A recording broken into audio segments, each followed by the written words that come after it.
네, 글로벌 증시에 영향을 미치는 주요 이슈들 자세히 살펴보겠습니다. 보도국 오상혁 기자 나와 있습니다. 안녕하세요. 네, 안녕하세요. 네, 연휴 기간이었죠. 어떤 이슈들이 있었나요? 네, 지난주 뉴욕 증시는 미국 연방정부의 재정 지출을 자동으로 삭감하는 시퀘스터가 사실상 발동됐지만 오히려 상승세로 한 주를 마감했습니다. 미국의 경제 지표가 전반적으로 좋아졌기 때문인데요. 미국의 2월 제조업 지수는 54.2로 상승하며 지난 2011년 6월 이후 최고치를 기록했고 2월 소비자 태도 지수도 시장 예상보다 더 많이 좋아져 향후 경기 전망을 더욱 밝게 했습니다. 이 때문에 다우와 나스닥, S&P 500 지수 모두 상승세로 마감했는데요.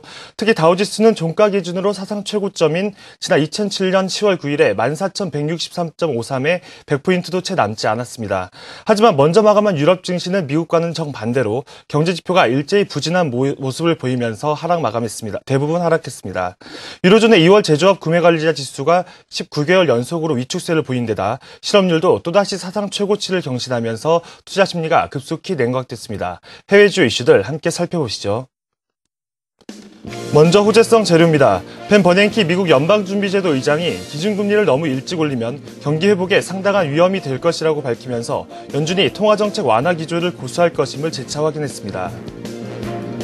최근 일본을 비롯한 세계 주요국들이 수출 경쟁력을 높이기 위해 자국 통화 가치를 인위적으로 떨어뜨리고 있는 가운데 이강 중국 인민은행 부총재가 환율 전쟁에 완벽하게 대비하고 있다고 밝혔습니다. 최근 중국 위안화 환율 절상에도 불구하고 중국은 환율 전쟁에 동참하지 않겠다는 뜻으로 해석되고 있습니다. 다음은 악재성 요인입니다. 시퀘스터가 공식 발효된 가운데 미 정치권이 오는 27일까지 예산안을 의결하지 않으면 연방정부가 폐쇄되는 최악의 상황이 발생하게 됩니다.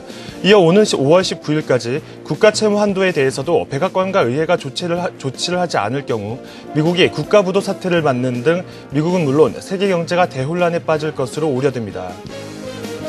유로존의 실업률이 사상 최고치를 또다시 경신했습니다. 이로써 높은 실업률이 유로존 경기 침체의 주된 원인으로 작용하면서 올해도 유로존 경제가 마이너스 성장을 기록할 것이라는 전망에 더욱 힘이 실리고 있습니다. 일본은행이 내년 초로 예정된 무기한 자산 매입을 앞당겨 이르면 다음 달부터 실시하는 등 보다 공격적인 양적 완화를 펼칠 것이라는 관측이 쏟아지고 있습니다. 네, 이 미국의 자동 예산 삭감을 의미하죠. 이른바 시퀘스터가 발동이 됐습니다. 일단 이 시장 당일에는 영향은 미미했는데요. 미국 내 분위기가 어떻습니까? 네, 시퀘스터가 발동된 지 벌써 3일이 지났지만 미국은 예상보다 차분한 분위기입니다. 미국민들도 예견된 사태인지 별다른 동요를 보이지 않고 있는데요.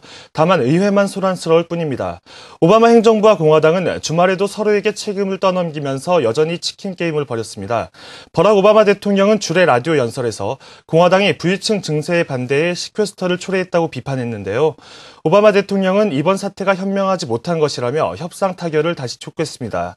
하지만 하원을 장악하고 있는 공화당의 존 베이너 하원 의장은 증세가 포함된 안에 대해서는 여전히 어떠한 타협도 있을 수 없다고 선을 그었는데요.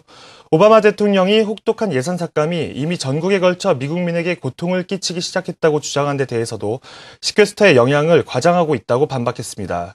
미국 경제뿐만 아니라 전 세계 경제에 암운을 들이울 메가톤급 충격파를 가져올 것이라는 경고에도 아랑곳하지 않고 미 정치권이 팽팽한 기싸움만 벌이고 있어 전 세계 우려와 공포는 갈수록 커지고 있습니다.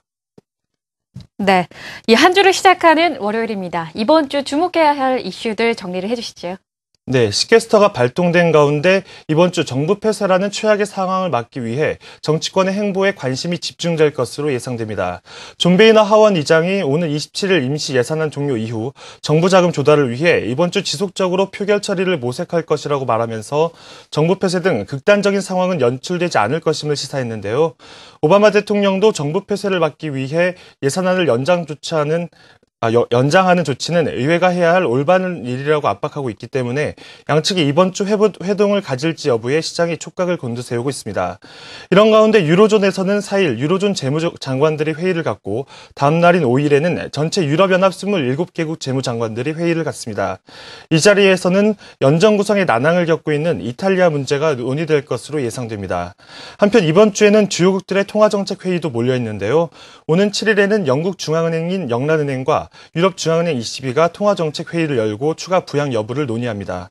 최근 유로존과 영국 경제지표 부진을 감안할 때 영란은행은 이르면 이번 달 중으로 자산 매입 규모를 확대할 것으로 예상되고 있고 ECB도 추가 기준금리 인하 여부를 시사할 것으로 알려지고 있습니다. 이 밖에 눈여겨봐야 하는 지표로는 5일에 발표되는 2월 전미 공급관리자협회 비제조업 지수와 이번 주 마지막 거래일인 8일에 나오는 지난달 고용지표 등이 있습니다. 지금까지 글로벌 경제 주요 이슈였습니다.